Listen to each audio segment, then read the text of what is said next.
ተነስቷል ደስ አይልም ስለዚህ ተካው ማለት ነው ለዚህ ነው ቅዱስ ያሬድ እቺ ዕለት የእግዚአብሔር በዓል ናት ያለው ምን ማለት ነው ማዕዶት ማለት ነው ፋሲካ ቢል ማዕዶት ማለት ማለፍ መልአኩ ሊቀስፍ በየበሩ ሲያልፍ ደሙን ሲያይ ደሙ የሌለበትን ያያለፈ ምን ብሏል ቀስፏል ስለዚህ በዓሉ ምን ተባለ ፋሲካ በተመሳሳይ መልኩ ምንም ትሩፋት ብንሰራ ማህተሙ የማን በግን የፋሲካው በግ የክርስቶስ ቅዱስ ሥጋው ክቡር ደሙ ነው ምንም ብንጾም ምንም ብንጸልይ ምንም ብንመጸውት የሽፍልጥ ማሰሪያው ልጥ ነው አራት በኤፍራጥስ የታሰሩ መላእክት ይፈታሉ ይሄም በጣም አደገኛ ነው ምድራችንን 1/3 ሰው ያጠፋሉ ማለት ኦልሞስት 2.5 ቢሊየን ህዝብ በሉት ኤፍራጥስን ስናነሳ ድሮ እንደዚህ ነበር በጣም ወንዝ ያለው ነበር አሁን ደርቋል እንደዚህ በ2040 ሙሉ በሙሉ ይደርቃል ትንሽ ቀረብ ያለ ይመስላል ከዚህ አንፃር ግዴ ለማትፍሩ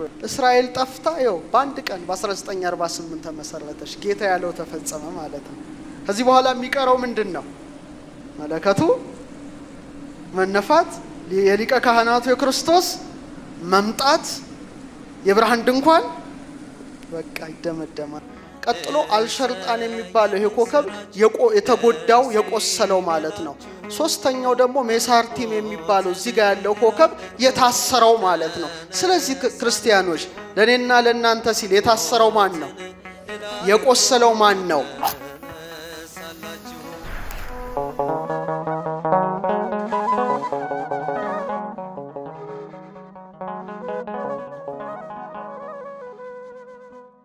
ዛሬ የምንማረው ሰባቱ የእግዚአብሔር በዓላት ይላል እስቲ እንበል ሰባቱ በሉ እስቲ የእግዚአብሔር በዓላት እንዲህ ቅዱስ ያሬድ በተለይ ሆሳዕና ዜማው ላይ በእምርት ዕለት በዓልነ በታወቀች በበዓላችን ዕለት ንፉህ ቀርነ በጽዮን ቀንደ መለከትን ንፉ ካለ በኋላ ወስብኩ በደብረ መቅደሴ በመመስገኛዬ ተራራ ስበኩ ብሎ ምን ብሏል እስመይቤ ዛቲ ዕለት በዓለ እግዚአብሔር እቺ ዕለት የእግዚአብሔር በዓል ናት አለ የማን በዓል ናት ስለዚህ የእግዚአብሔር በዓላት ተብለው የተጠቀሱትንና በተለይ ደግሞ ንፉህ ቀርነ ቀንደ መለከትን ንፉ የሚለው ምስጢር ነው ዛሬ የምናየው ቅዱስ ያሬድ እንደ ወርቅ አንከብሎ እንደ ሸማ ጠቅልሎ ሰባቱም በዓላት ነው ጠቅልሎ እቺ ዕለት እግዚአብሔር በዓል ነው በማለት ሰባቱም በዓላት የተናገረው እንግዲህ እግዚአብሔር ሰባት በዓላት እንዲከበሩ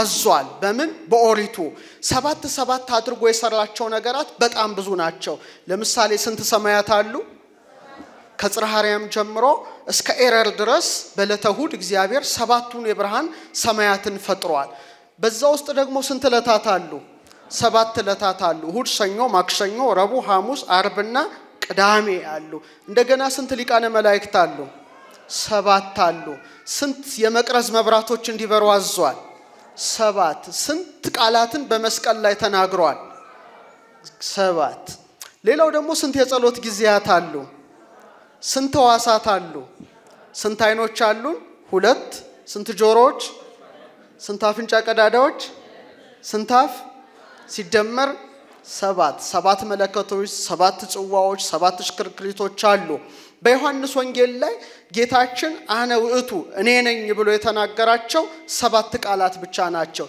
የሕይወት እንጀራ እኔ ነኝ እኔ የዓለም ብርሃን ነኝ እኔ የበጎች በር ነኝ መልካም እረኛ እኔ ነኝ ትንሣኤና ሕይወት እኔ ነኝ እኔ መንገድና እውነት ሕይወትም ነኝ እውነተኛውን ግንድ ማን ነኝ እኔ ነኝ ይላል ስለዚህ 7 በጣም ትልቅ ቁልፍ ነገር ነው እግዚአብሔር ያለ ምክንያት 7ን አልሰራም የሥነ ፍጥረት ቀመር ስለሆነ ነው ዛሬ ግን የምናየው 7 በብዙ መልኩ ሲጠቀስ ትኩረት የምናደርገው ግን 7ቱ የእግዚአብሔር በዓላቶች ላይ ነው ለምሳሌ በአህጉር ደረጃ ስንት አህጉር አለ ትልቁ እስያ ቀጥሎ አፍሪካ ሰሜን አሜሪካ ደቡብ አሜሪካ አንታርክቲካ አውሮፓና አውስትራሊያ ስንት ናቸው 7 ናቸው 7ቱ የቀስተ ደመና ቀለማት ስንት ናቸው እነዚህ ናቸው ቀይ ብርቱካናማ ቢጫ አረንጓዴ ሰማያዊ ኢንዲጎና ሐምራዊ ስለዚህ ለኖህም ቃል ኪዳን ሲሰጠው ስንት ምልክት ሰጥቶታል 7 ምልክቶችን ሰጥቶታል ዛሬ ግን ቅዱስ ያሬድ የተናገረው ከኦሪቱ ጠቅሶ በተለይ ከዚህ በኋላ የሆሳዕናም በዓል በስፋት የሚነገርበት በመሆኑ እናያቸዋለን። እንደዚህ ይላል እግዚአብሔር ሙሴን እንዲህ ብሎ ተናገረው ለእስራኤል ልጆች እንዲህ ብለ ነገራቸው የተቀደሰ ጉባኤ ብላችሁ የምታውጇቸው በዓላቶቼ አያችሁ ምኖቼ የኔ ነው ያለውና የእግዚአብሔር በዓላት እነዚህ ናቸው ለዚህ ነው ቅዱስ ያሬድ እቺ የእግዚአብሔር በዓል ናት በማለት የተናገረውና በኦሪቱ 7 በዓላትን እንዲከበሩ እግዚአብሔር አዘዘ በዓላቶቼ ናቸው ብሎ ዝም ብሎ አላዘዘም በሐዲስ ኪዳን ሊገለጡ ላላቸው ታላላቅ ምስጢራት ጥላ እንዲሆኑለት ነበር ለምሳሌ አንደኛው በዓል የጸደይ በዓል ነው እስቲ በሉ የጸደይ በዓላት ጸደይ እንግዲህ ከመጋቢት ጀምሮ ሚያዝያን ግንቦትን የሚያማክል ነው በ50 ቀናት ውስጥ ይከናወን ነበር በአጠቃላይ ግን በዚህ ምድር ላይ ሰው ሆኖ ሲመላለስ የሚያደርጋቸው ነገር የሚጠቁም በዓል ነበር ሁለተኛው በዓል የመጸው በዓላት እስቲ በሉ መጸው ደግሞ መስከረምን ጥቅምትን ህዳርን የሚይዝ ነውና በዚህ ውስጥ ደግሞ የሚከበሩት የኦሪት በዓላት የክርስቶስን መምጣት የሚመሰክሩ ታላላቅ በዓላት ነበሩ እስቲ ዘርዝረን እንመለከታቸዋለን የጸደይ በዓላት ወይም በጸደይ ወቅት የሚከበሩ በዓላት አንደኛው በዓለ ፋሲካ እስቲ በሉ ሁለተኛ የቂጣ በዓል በሉት ሶስተኛ የበኩራት በዓል አራተኛ በዓለ ሐምሳ እነዚህ በዓላት አራቱ በዓላት በተለይ ጸደይ ላይ እንዲከበሩ ራሱ እግዚአብሔር አዘዘ በጣም ትልልቅ ምስጢራት ነው ዛሬ የምናየው እግዚአብሔር አምላክ ምስጢሩን ይግለጥልን መልካም ሁለተኛው የመጸው በዓላት ምጽአተ ክርስቶስን የሚያመለክቱ በተለይ መስከረምና ጥቅምት እንዲከበሩ ያደረጋቸው በዓላት አሉ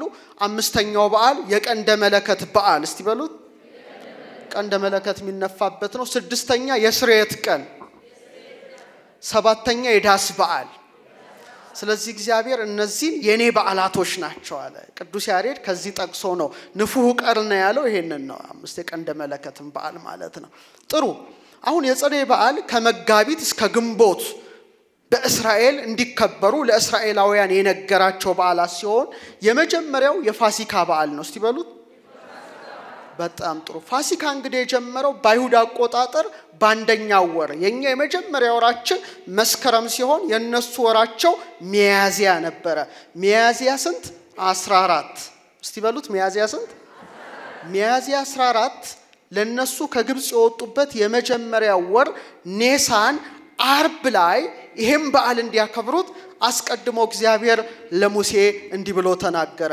በዚህ ወር ይላል በ10ኛው ቀን ሰው ሁሉ ለአባቱ ቤት አንድ ጠቦት ለአንድ ቤትም አንድ ጠቦት ይውሰድ በዚህም ወር እስከ 14ኛው ቀን ድረስ ጠብቁት ይላል በስንተኛው ቀን ነው በ10ኛው ቀን ምን ይውሰድ ጠቦት ይውሰድ እስከ ስንተኛው ቀን ጠብቁት እስከ 14ኛው ቀን ጠብቁት ካለ በኋላ ልክ የእስራኤል ማህበር ጉባኤ ሁሉ ሲመሽ ይረዱት ይላል በጉን ከደሙም ወስደው በሚበሉበት ቤት ሁለቱን መቃንና ጉበኑን ይቅቡት ይላል ይሄንን ማለት ነው ይሄንንና ይሄንን መቃንና ጉበኑን ምን ይበሉት በስንተኛው ቀን በ14ኛው ቀን በ10ኛው በጉን ይይዛሉ በ14ኛው ያርዱታል ከዛ መቃንና ጉበኑን ይቅቡት አለ ከዛ በኋላ ምን ይላል እግዚአብሔር ግብጻውያንን ይመታ ዘንድ ያልፋል የሚለውን ቃል ያዙ ደሙን በጉበኑና በሁለቱ መቃኖች ላይ ባየ ጊዜ እግዚአብሔር በደጁ ላይ ያልፋል አጥፊው ይመታችሁ ዘንድ ወደ ቤታችሁ እንዲገባ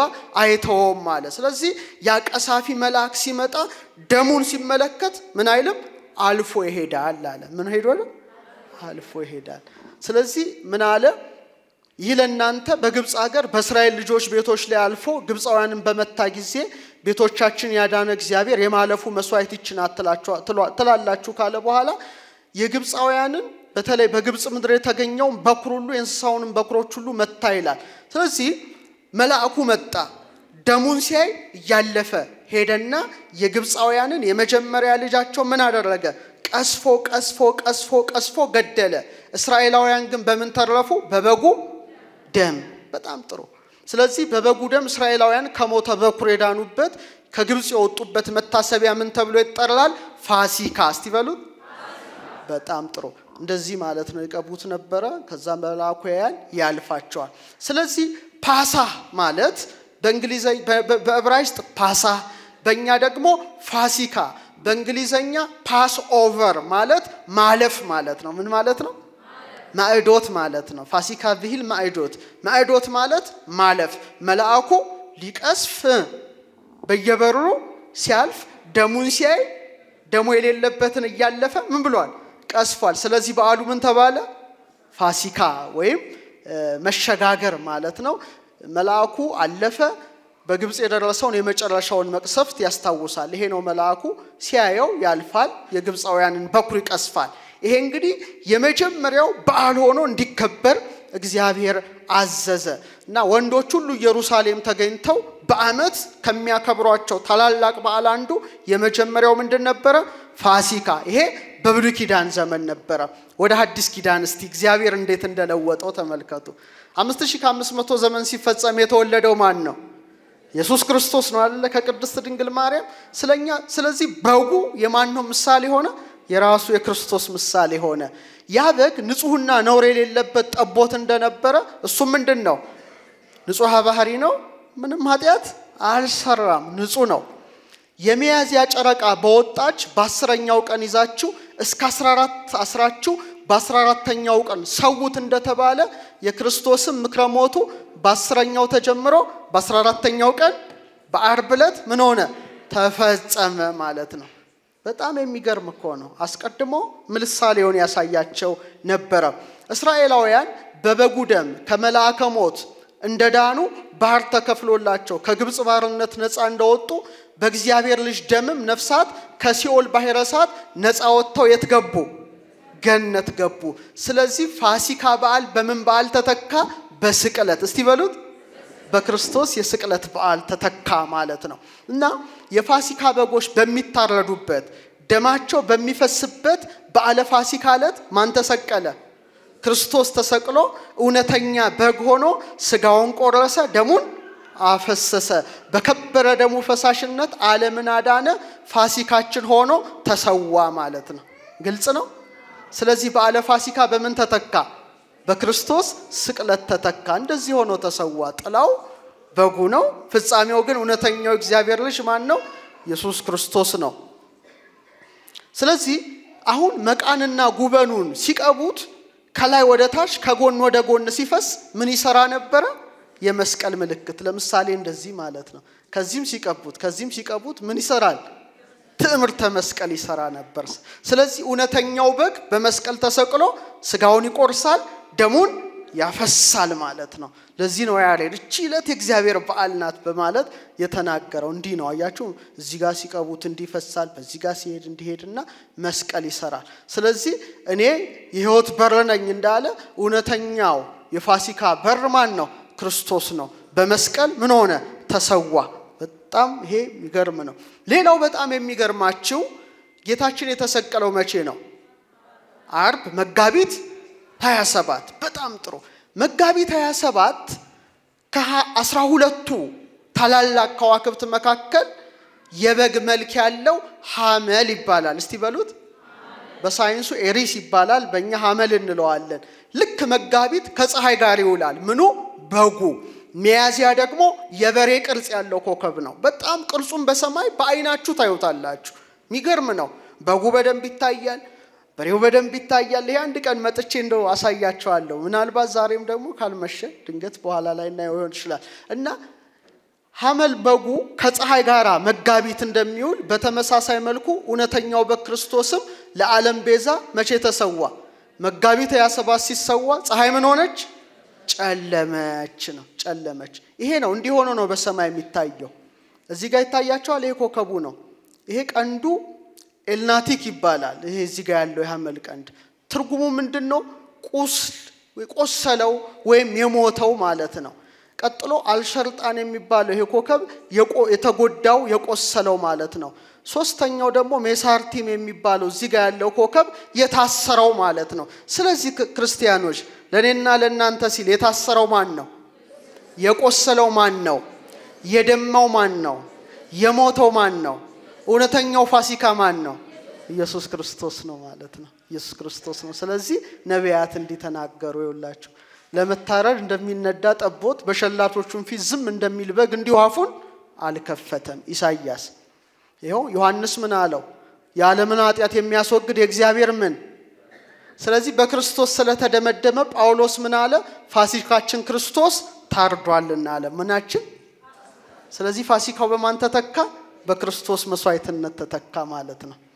ስለዚህ እንደዚህ ያደርጋሉ። በእኛም ቤተክርስቲያን ስዕል በሌሎችም ስዕል የታረደው በግ አድርገው የተወጋው በግ አድርገው ክርስቶስን ይስሉታል። ለዚህ ነው ጴጥሮስም እንደ በግ ደም በክቡር የክርስቶስ ደም እንደተዋጃችሁ ታውቃላችሁ ይላል። በዮሐንስ ራእይም በዙፋኑና በአራቱ እንስሶች መካከል በሊቃናቱ መካከል እንደ ታረደ በግ ቆሞ አየው። በታላቅ ድምጽ የታረደው በግ ኃይልና ባለጠግነት ጥበብ፣ ብርታት፣ ክብር፣ ምስጋና በረከትም ሊቀበል ይገባዋል አሉ። ይሄ የመላእክት ምስጋና ነው። ስለዚህ ፋሲካ በማን ተተካ? በክርስቶስ ስቅለት ተተካ ማለት ነው። ስለዚህ የፋሲካ ጠቦት በመባል ይታወቃል። በጣም ይሄን ማወቅ ያስፈልጋል። ስለዚህ አሁን እዚህ ጋር እስቲ አንድ ለህይወታችን የሚጠቅም ነገር እንማር። በግብጽ አይሁድ የበጉን ደም በበራቸው ላይ ቀብተው ከምን ተረፉ? ካጥፊው መላከ ሞት ዳኑ። ዛሬም እኛ የማን ቤት ነን? ንገሩኝ። የእግዚአብሔር ቤት ነን። ስለዚህ የፋሲካውን በግ የኢየሱስ ክርስቶስን ደም ተቀብለን በግብጽ ከተመሰለሽ ከሲኦል ድነን የት እንገባለን? ምድረ ርስት ገነት እንገባለን። እና ሊቃውንት ምን ብለዋል? የፋሲካው በግ ማለት የፋሲካው በር ማለት ኦር ደግሞ በግብጽ ደሙን የቀቡት በር ማለት የኔና የናንተ አፍ ነው ማለት ነው። ባፋችን ምን እንቀበላለን? የጌታን ደሙን እንቀበላለን፣ ስጋውን እንበላለን። ስለዚህ ከሞተ ነፍስ እንድናለንና ስጋውን መብላት ደሙን መጠጣት ያስፈልጋልና እውነተኛ በግ ሆኖ ቀራንዮ ላይ ምን ሆነ ማለት ነው? ተሰዋ። ለዚህ ነው ያሬድ እቺ ዕለት የእግዚአብሔር በዓል ናት በማለት የደመደመው። ምሳሌውን ከአማናዊው ማነጻጸር ተገቢ ነው። ሌላው እዚህ ጋር በጣም ትልቅ ጉዳይ አለ። በቤት ውስጥ ከአጥፊው ከመላከ ሞት የተረፉት በራቸው ላይ በቀቡት በበጉ ደም ነው እንጂ በብቃታቸው አይደለም። በተመሳሳይ መልኩ ምንም ትሩፋት ብንሰራ ማህተሙ የማን በግን? የፋሲካው በግ የክርስቶስ ቅዱስ ስጋው ክቡር ደሙ ነው። ምንም ብንጾም ምንም ብንጸልይ ምንም ብንመጸውት የሺፍልጥ ማሰሪያው ልጥ ነው። ብዙ እኮ ደጋግ እስራኤላውያን ነበሩ። ነገር ግን ለመትረፍ ምን ማድረግ ነበረባቸው?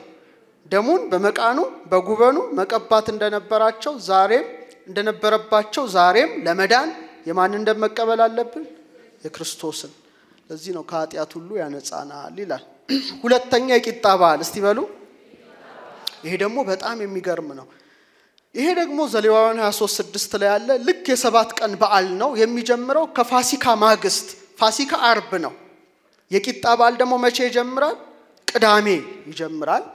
ኔሳን ነው። ለአንድ ሳምንት ከሚያዝያ 15 እስከ 21 የሚቆይ በዓል ነው። በጣም አርጋችሁ አስተውሉ እዚህ ላይ። በዚህ ወር ይላል በ15ኛው ፋሲካ በስንተኛው ነበረ? በ14። ይሄ በዓል ደግሞ በስንተኛው ቀን? በ15ኛው ቀን ለእግዚአብሔር የቂጣ በዓል ነው። 7 ቀን ቂጣ እንጀራ ብሉ። ዘሌዋውያን 23:6 ላይ እንዲህ ብሎ አዘዘ። ለምን አዘዘ እናየዋለን። ይሄንን ነገር ይበሉ ነበር። አሁን ትእዛዙ ይሄ ነው። 7 ቀን ቂጣ እንጀራ ትበላላችሁ። በመጀመሪያም ቀን እርሾውን ከቤቶቻችሁ ታወጣላችሁ። ከመጀመሪያው ቀን አንስቶ እስከ 7ኛው ቀን እርሾ ያለበትን እንጀራ የሚበላ ነፍስ ከእስራኤል ተለይቶ ይጥፋ። ምን ያለበትን? እርሾ ያለበትን። ለምንድን ይሄን ያዘዘው እግዚአብሔር? ስለ እርሾ ምንድነው? እስቲ እንመልከተው። አሁን ለምንድነው እርሾ ያለበት ነገር ማይበሉት? እርሾ ቆምጣጣ ነው አይደለ? እነሱም አይሁድም በግብጽ የነበረውን መራራ መከራና እግዚአብሔር ከምርኮ ነፃ እንዳወጣቸው በማስተዋወስ እርሾ ያለበት ነገር አይበሉም። 7 ቀን መጻጻ ያለበትን ቂጣ ምን ይላል? መራራ ነገር ለማሰብ ማለት መራራውን ለማሰብ የሚያደርጉት ይሄ ነው። እርሾ በመጽሐፍ ቅዱስ ላይ ምንን ይወክላል? ኃጢያትን ይወክላል፣ ጥፋትን መበስበስን ይወክላል፣ የስተት ትምህርትን ይወክላል። ስለዚህ ከፈሪሳውያንና ከሰዱቃውያን ምን ተጠበቁ? እርሾ ተጠንቀቁ ይላል። ስለዚህ እርሾ ስተት ነው። እርሾ ብልሹነት ነው። እርሾ ምንድነው? መፍረስ መበስበስን የሚወክል ነው። ስለዚህ ጳውሎስ ይሄን አለ፣ ያለ እርሾ እንዳላችሁ አዲሱን ሊጥ ትሆኑ ዘንድ አሮጌውን እርሾ አስወግዱ። ፋሲካችን ክርስቶስ ታርዷል። ስለዚህ በቅንነት በእውነት ቂጣ በዓልን እናድርግ እንጂ ባሮጌ እርሾ ያያችሁ፣ ባሮጌ እርሾ በክፋትና በግፍ እርሾም አይደለም ይላል ስለዚህ እርሾ ጥሩ ነው አይደለም እዚህ ላይ ስለዚህ እንዳይበሉ ታዘዙ ያልቦካው እንግዲህ ከመጻጻ የተለየው ቂጣ የማን ምሳሌ ሆኖ ተገለጸ የጌታችን ስለዚህ ስለ ኃጢያታችን ፍጹም መስዋዕት የሆነ ኢየሱስ ክርስቶስ ምን የለበትም ኃጢያት የሌለበት ምንድነው ንጹህ ባህሪ ነው ማለት ነው በጣም ይገርማል ስለዚህ ምን አለ የሕይወት እንጀራ ማንነኛ አለ እኔ ነኝ ይላቸዋል ስለዚህ አሁን እርሾ በሙስና እንደተመሰለ የኢየሱስ ክርስቶስም ቅዱስ ሥጋው በዚህ ቀን በመቃብር ውስጥ አረፈ ማለት ነው የሰማችሁኝ ለምንድነው እርሾ ሙስናን ይወክላል አይደለ እርሾ የሌለበት እንደሆነ በተመሳሳይ መልኩ ኢየሱስ ክርስቶስም በዚህ ችለት በመቃብር ተቀበረ ይላል በመቃብር ምን ሆነ ሥጋው ምን አላገኘው ሙስና መፍረስ መበስበስ የሌለበት ነው ማለት ነው ስለዚህ በመቃብር ውስጥ በተቀበረበት እለት የተተካው የቂጣ በዓል ሆነ ማለት ነው ለዚህ ነው እውነቱን እላችኋለሁ የስንዴ ቅንጣት በምድር ወድቃ ካልሞተች ብቻዋን ትቀራለች ብትሞት ግን ብዙ ፍሬ ታፈራለች በማለት ራሱን በምን መሰለ በስንዴ በመቃብር ማደሩን በዚህ መሰለ አያችሁ ወድቃ ካልሞተች ብቻዋን ራሱን በህጠተ ስርናይ በስንዴ ቅንጣት መስሎ መግለጹ ለዚህ ነው ስለዚህ ነውር ነቀፋ የሌለበት የጌታን ሥጋና ደም እስራኤል ዘነፍስ እንቀበለዋለን እሱም በቤተልሔም ተወልዶ የሕይወት እንጀራ መሆኑን ገልጦ ቀራንዮ ላይ ምን ሆነ ህብስተ ሕይወት ሆኖ ተሰዋ በመቃብርም ተቀበረ ስለዚህ የቂጣ በዓል በምን ተለወጠ ማለት ነው በከርሰ መቃብር ባደረባት ዕለት ተለወጠ ማለት ነው ሶስተኛ የበኩራት በዓል እስቲ በሉ ይሄ ደግሞ እሁድ የሚከበር በዓል ነው አርብ የሚከበረው የምን በዓል ነው የፋሲካ በዓል ቅዳሜስ የቂጣ በዓል እሁድስ የበኩራት በዓል እና የመጀመሪያው ፍሬ በኩራት በዓል የቂጣ በዓል በጀመረ ማግስት እሁድ ኔሳን ሚያዝያ 16 እንዲከበር ራሱ እግዚአብሔር አዘዘ ለምንድነው አሁንም ትልቅ ነገር ያስተምረን ነው መከሩን ባጨዳችሁ ጊዜ እናንተን መከር በኩራት ነዶ ወደ ካህኑ አምጡ በማለት ያዛል ይሄንን ያመጡ ነበር አሁን ፋሲካ መቼ ነው አርብ ነው ምኑ ተተካ ስቅለቱ ተተካ መጻጻ የለሽ የቂጣ በዓል የሚጀምረው መቼ ነው ቅዳሜ ነው እሱም በዚህ ችለት በምን አደረ በጣም ጥሩ የበኩር ፍሬ በዓል መቼ ነው በኩረ ትንሣኤ ማን ነው ክርስቶስ ነው አይደለ እሱ ደግሞ እሁድ ተነሳ ማለት ነው ተካቸው ማለት ነው ተካቸው ለዚህ ነው ጳውሎስ ይሄንን አያችሁ የበኩራት በዓል እንደሆነ አሁን ግን ክርስቶስ ላንቀላፉት በኩራት ሆኖ ከሙታን ተነስቷል ደስ አይልም ስለዚህ ተካው ማለት ነው ለዚህ ነው ቅዱስ ያሬድ እቺ ዕለት የእግዚአብሔር በዓል ናት ያለው ስለዚህ ስቅለቱ በመቃብር ማደሩ ትንሣኤው ሁሉ እንደ እንግዳ ደራሽ ሳይሆን አስቀድሞ ያናገረው መሆኑን ማወቅ መረዳት ያስፈልጋል አራተኛ በዓለ 50 እስቲ በሉት አሁን ይሄ እንግዲህ ትልቅ በዓል ነው ከፋሲካ ስንተኛው ዕለት ነው 50ኛው ዕለት ላይ የሚከበር በዓል ነው አሁን የሚገርመው ይሄ ከምድረ ግብጽ ከወጡ በኋላ ከነዓን ገብተው ለመጀመሪያ ጊዜ እሸት የበሉበትን በዓል የሚያስቡበት በዓል ነው አንደኛው ነው እንዲህ ይላል ይወዘወዛችሁትን ነዶ ከመታመጡበት ቀን በኋላ ከሰንበት ማግስት ፍጹም 7 ጊዜ 7 ቀን ቁጠሩ ማለት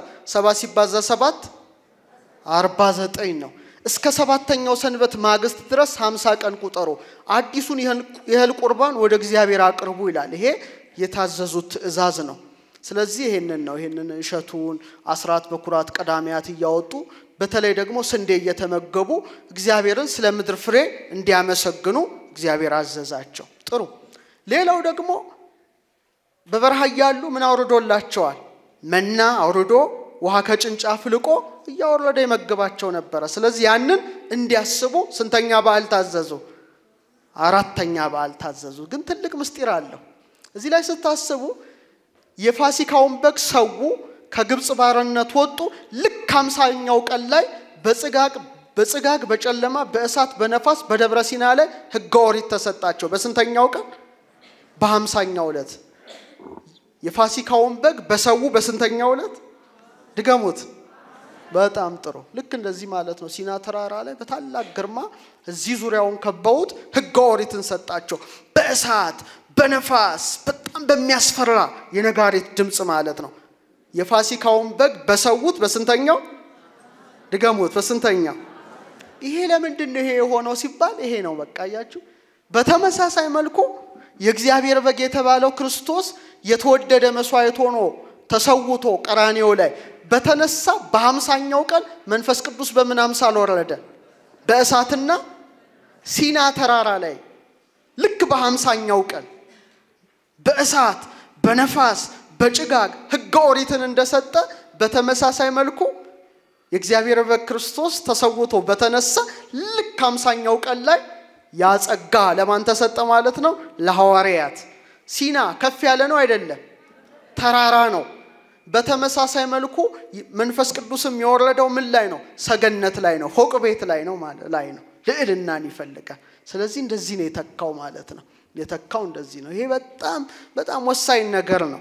ስለዚህ በዘመነ ስጋዌው በምድር ላይ ሳለ ለሚያደርገው ነገር አስቀድሞ በዓላቱ እንዲሰሩ አደረገ።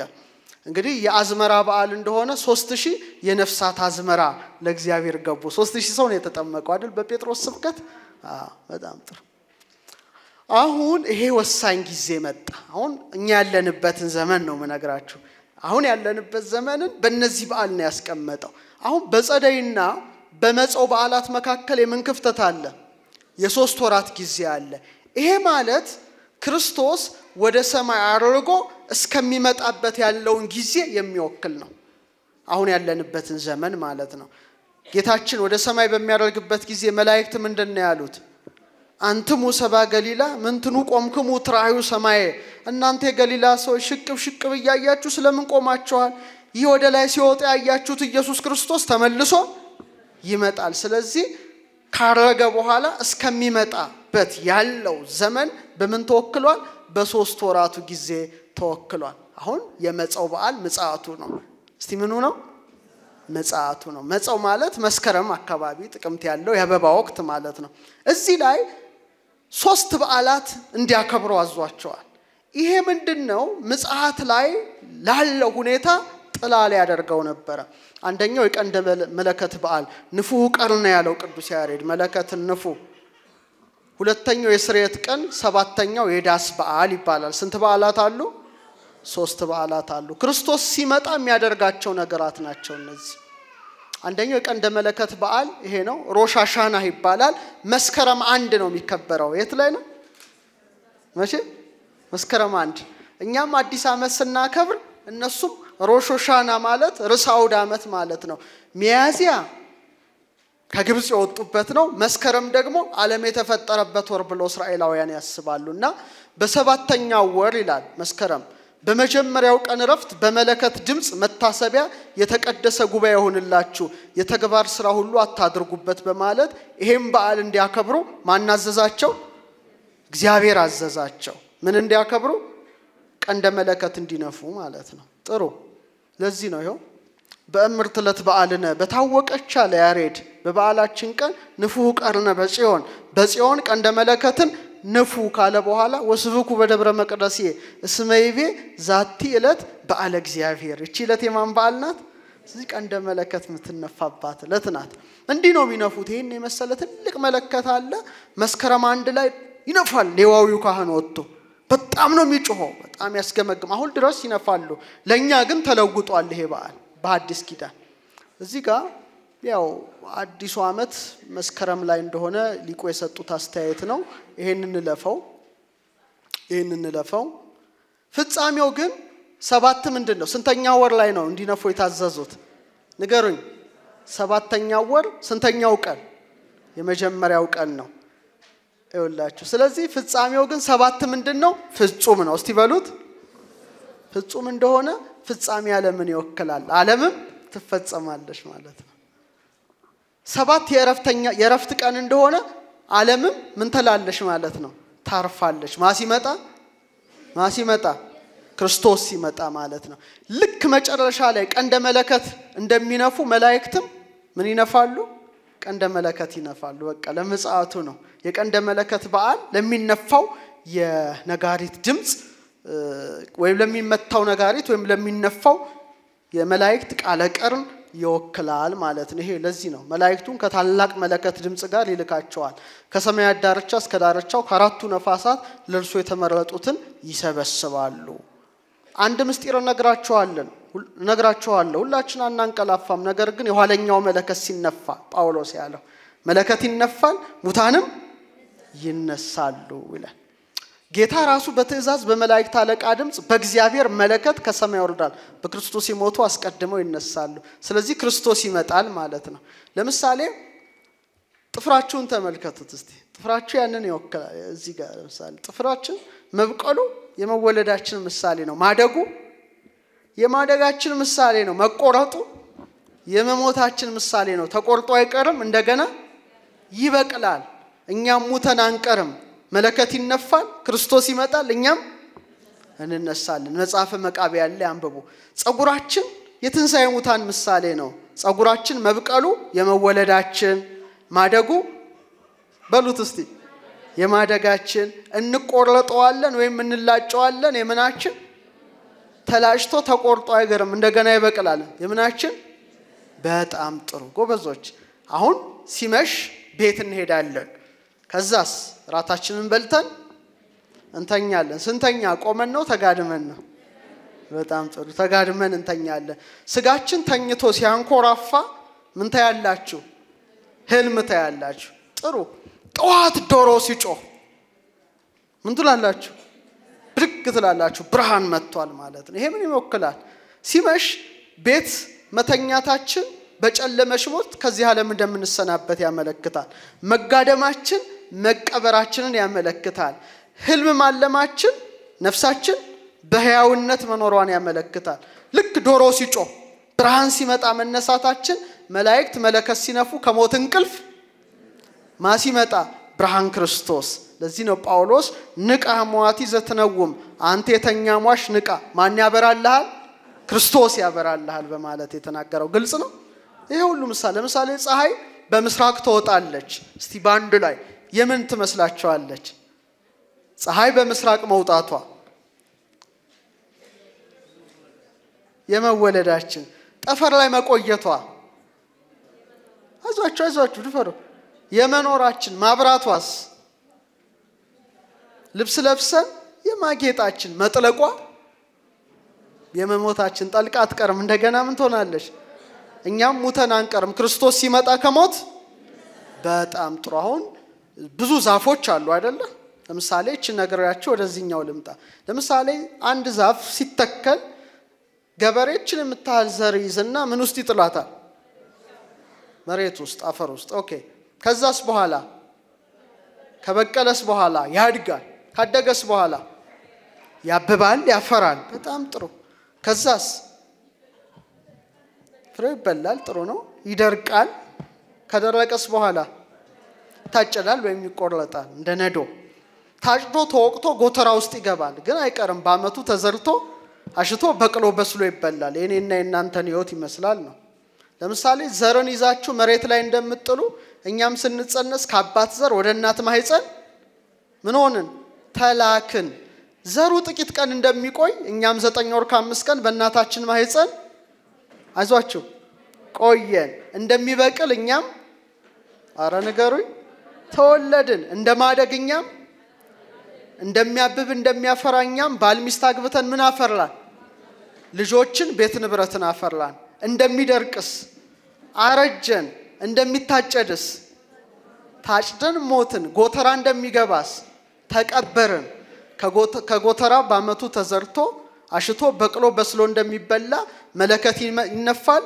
ክርስቶስ ይመጣል ከሞት በጣም ጥሩ ይሄን ነው የሚያመለክተው ማለት ነው አሁን ቀንደ መለከት እንደሚነፋ 7 መለከቶች ይነፋሉ በመጨረሻው ዘመን ስንት መለከቶች የመጀመሪያው መለከት ሲነፋ ያው 7ቱን መለከት ያዙ 7 መላእክት ሊነፉ ተዘጋጁ ይላል የመጀመሪያው ሲነፋ በረዶ እሳትና ደም ሆነ ይላል የምድርን እጽዋት በተለይ አዝሬቱን አትክልቱን እጽዋቱን ሲሶ ዋንሰርዱን የሚያነሱ ናቸው በጣም ፍርድ ነው ሁለተኛ የሚቃጠል ታላቅ ተራራ ወደ ባህር ተጣለ ይላል ሁለተኛው መለከት ነው ሶስተኛው ሬቶ የተባለ ኮከብ ወደቀ ነው ይነፋሉና እነዚህ ነገሮች 7ቱም ጽዋዎች ወር 7ቱ መለከት ሲነፉ ምድር ላይ በጣም ከባድ ነገር ይከሰታል ማለት ነው ስለዚህ ምን ልክ 7ኛው ወር የመጀመሪያው ዕለት ምን ንፉ አለ መለከት ንፉ እንዳለ ሰባት መላእክት ይነፋሉ ማለት ነው እና እነዚህ ሁሉ ምድር ላይ የሚወርዱበት በጣም አደገኛው ጊዜ ነው። አራተኛ የፀሐይ ጨረቃ የከዋክብት ሲሶ ይጨልማል ማለት 1/3 ያንሳል ጊዜ ማለት ነው ቶሎ ይመሻል። ሌላው ኮከብ ከሰማይ ወደቀ የጥልቅ መክፈቻ ቁልፍ ያለውን ይከፍታል ይሄም ከባድ ነው። ስድስተኛው አራት መለከት ሲነፋ አራት በኤፍራጥስ የታሰሩ መላእክት ይፈታሉ ይሄም በጣም አደገኛ ነው። ምድራችንን 1/3 ሰው ያጠፋሉ ማለት ኦልሞስት 2.5 ቢሊየን ህዝብ በሉት። ሰባተኛው የእግዚአብሔር ምስጢር ይፈጸማል ይያለ ይጫዋል። ኤፍራጥስን ስናነሳ ድሮ እንደዚህ ነበር በጣም ወንዝ ያለው ነበር አሁን ደርቋል እንደዚህ በ2040 ሙሉ በሙሉ ይደርቃል ትንሽ ቀረብ ያለ ይመስላል ከዚህ አንፃር ግዴ ለማትፍሩ ያው ለማወቅ ጥሩ ነው። እንዲህ አይነት ነገሮች ናቸውና ምንድነው የቀንደ መለከቱ በዓል ምንን ይወክላል ማለት ነው እነዚህን ሁሉ ይወክላል ማለት ነው። ስድስተኛ የስርየት ቀን እስቲ በሉት የስርየት ቀን ይሄ ነው ስድስተኛ በዓል ነው። ይህ በዓል የጾም የሐዘን ቀን እንጂ የደስታ አይደለምና ልክ መስከረም 10 ላይ ነው የሚጀምረው ይላችሁ በሰባተኛው ወር ኮሩም በ10ኛው ቀን ራሳችሁን አስጨንቁ ይላል። በቃ ስራ አትስሩ ልክ እንደ ስቅለት ዕለት ማለት ነው። በቃ ድፍት ብለው ያለቅሳሉ ሊቀ ካህናቱ ይገባል።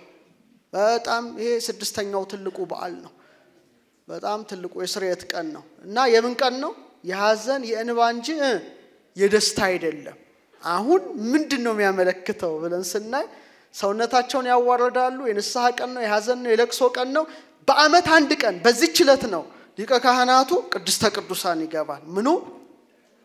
ምኑ ሊቀ ካህናቱ ማለት ነው። ይሄም አሁን የመጽሐፍ ምሳሌ ነው ይላችሁ አሁን በተመሳሳይ መልኩ መለከት ሲነፋ ማን ይመጣል አማናዊ ሊቀ ካህናት ጌታ ለፍርድ ሲመጣ ምን አለ ንገሩኝ እስቲ ለቅሶ አለ ማለት ነው ለቅሶ አለ። ለዚህ ነው እነሆ በሰማይ ደመና ይመጣል አይን ሁሉ ታየዋለች የወጉትም ሁሉ ያዩታል ካለ በኋላ የምድር አሕዛብ ሁሉ ስለርሱ ዋይ ዋይ ዋይ ይላሉ ራእይ 1:7 ላይ ይሄ ተክቶታል።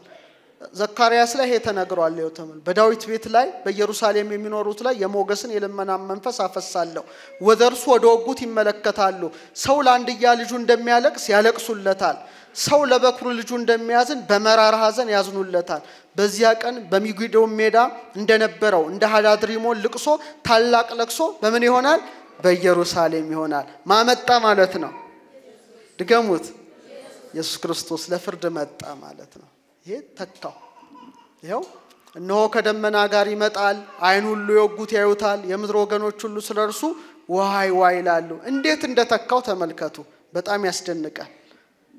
ሰባተኛ የመጨረሻው ላይ ደርሰናል የዳስ በዓል በሉ እስቲ አሁን ደረጃውን ተመልከቱ።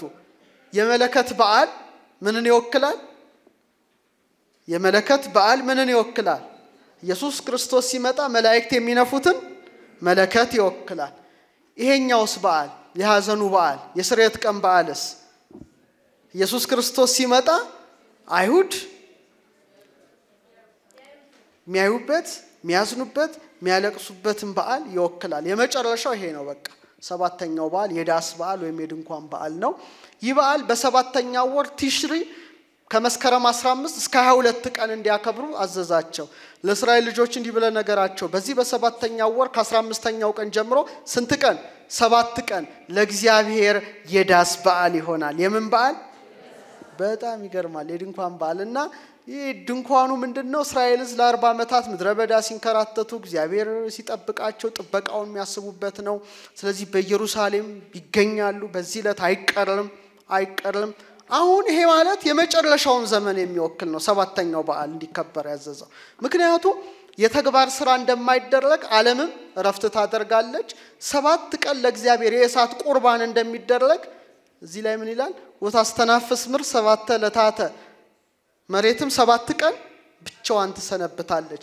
የእሳት ቁርባን እንደሚደረግ እግዚአብሔር በታላቅ ግርማ እሳት ከፊቱ እየነደደ ምን ይላል ማለት ነው ይመጣል ማለት ነው። በቃ የመጨረሻው መደምደሚያ ተደረገ እና በአመት 3 ጊዜ ኢየሩሳሌም ይወጣሉ።